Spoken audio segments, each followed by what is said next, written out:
tayo ng mas aral, sa mas walang maiiwan. At sayang mag-aral tayo ng mas tuto, upang ika'y umasenso. Maging matyaga, maging matalino, halina mag-aral na tayo. Maging matyaga, maging matalino, halina mag-aral na tayo. Halina mag-aral na tayo. Halina mag-aral na tayo. Halina, halina, halina, aral na tayo.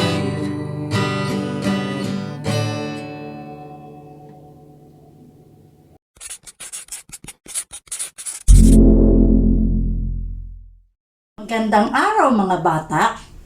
Ako, si Ginang Noemi S. Ching, guro sa Eulogio Rodriguez Integrated School. Ako ang magtuturo sa inyo ngayon ng Mathematics 2, ika-4 na markahan, ika-4 na linggo, aralin 1. Handa na ba kayo?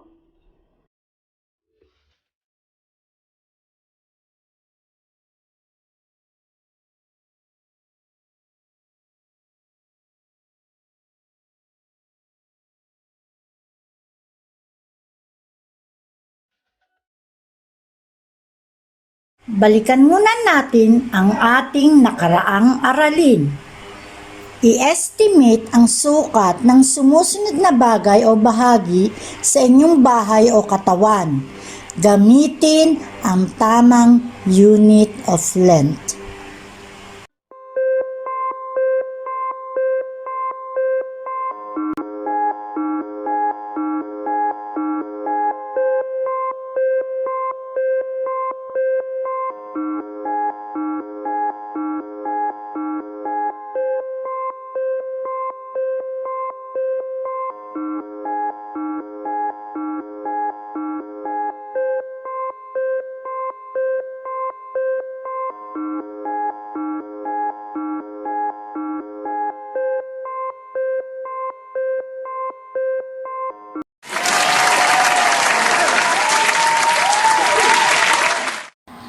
Mga bata, alam kong may kinakaharap tayong problema, malaking problema tungkol sa pandemya.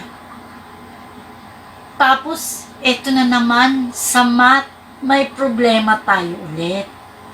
Pero alam ko mga bata, kayang-kaya nyo itong sagutin. Basta ang gawin nyo lang, makinig kayong mabuti at unawain lahat ang mga ipakikita sa inyong suliranin. Mga bata, may dalawang suliranin akong ilalahad sa inyo. Ito ang halimbawa ng non-routine problem at routine problem. Unawain at basahin natin. Ito na yung suliranin bilang isa. Makinig mabuti. Isang umaga, nilakad ni Charity ang 385 metro na daan kung saan doon din siya dumaan pabalik.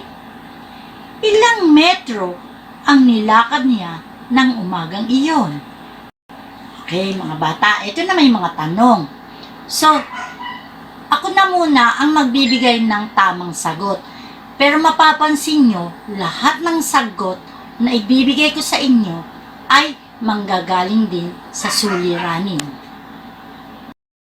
Number 1. Ano ang tinatanong sa suliranin? Sagot, ilang metro ang nilakad niya ng umagang iyon? Number 2. Ano-ano ang mga datos sa suliranin? Ang sagot, 385 metro. Anong operasyon ang dapat gamitin? Ang sagot, addition. Ano ang mathematical sentence? Sagot, 385 metro, dagdagan mo ng 385 metro, katumbas ay n. Ano ang tamang sagot? 770 metro. At ano naman ang solusyon? 385 metro, dagdagan mo ng 385 metro ay 770 metro. Sa mga bata, punta naman tayo sa suliranin bilang 2. Ang halimbawa nito ay routine problem.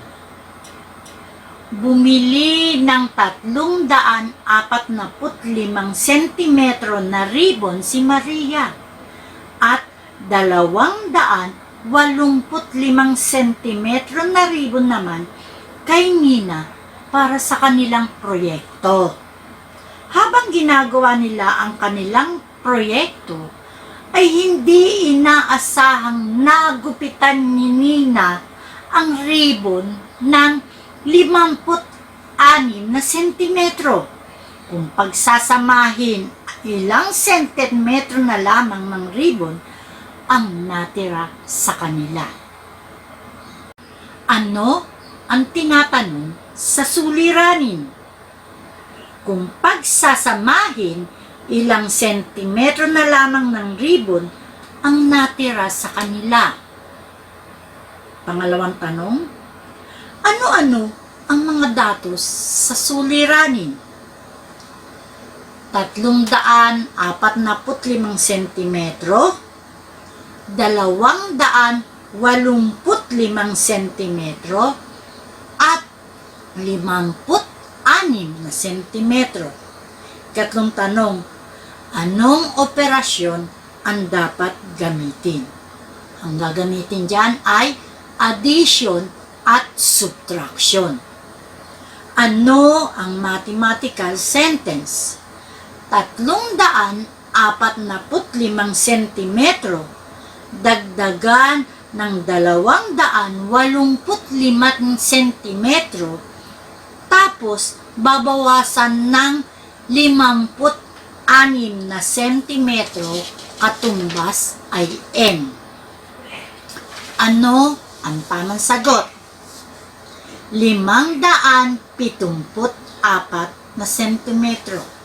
Tingnan natin ang solusyon. First step.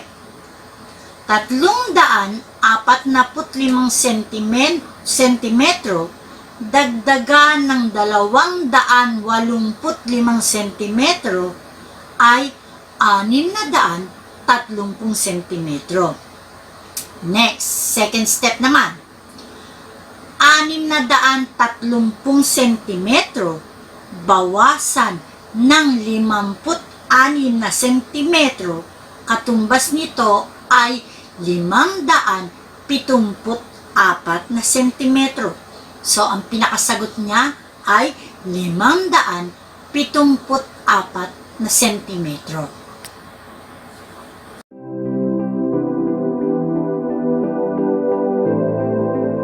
Basahin at sagutin ang mga tanong sa suliranin. Isulat ang iyong sagot sa patlang.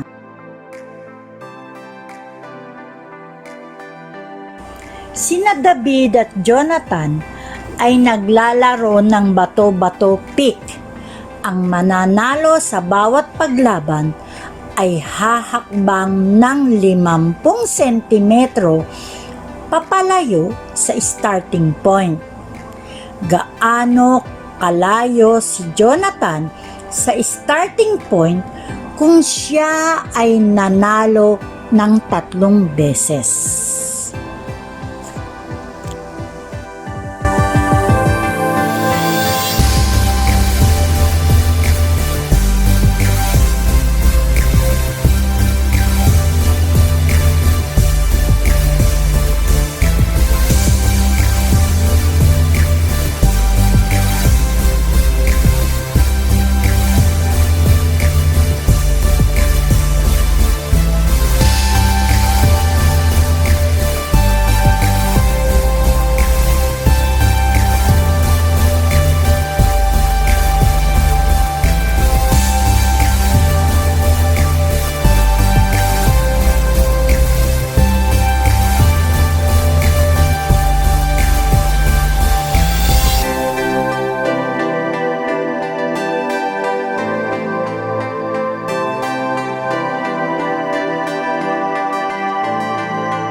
balikin at sagutin ang mga tanong sa suliranin.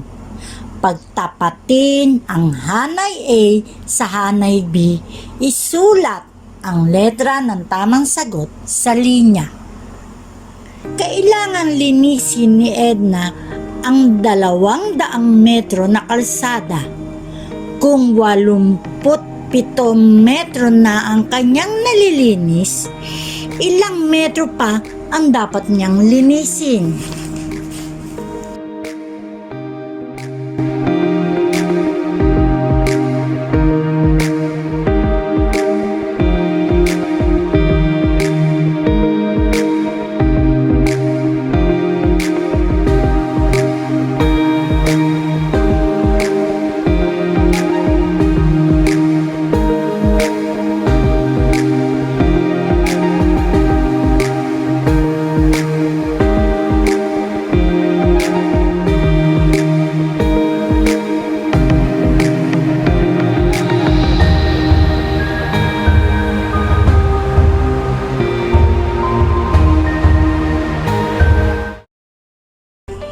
Si Dayan ay kasali sa isang palabas. Dahil walang pambili, nanghiram siya ng damit sa kanyang pinsan.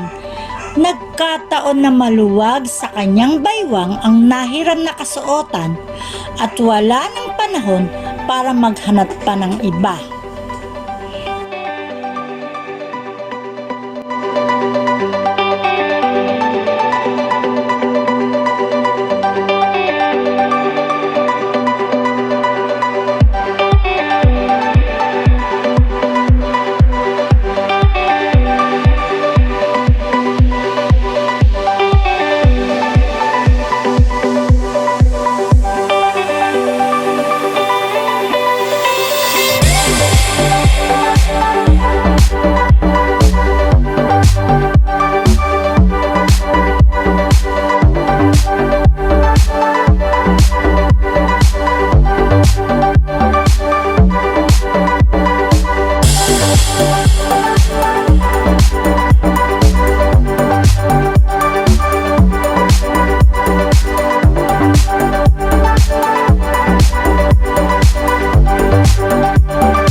Bata, diyan natatapos ang aking aralin.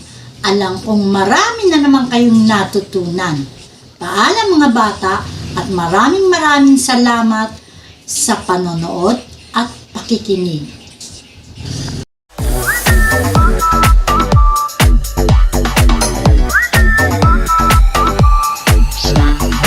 Yeah.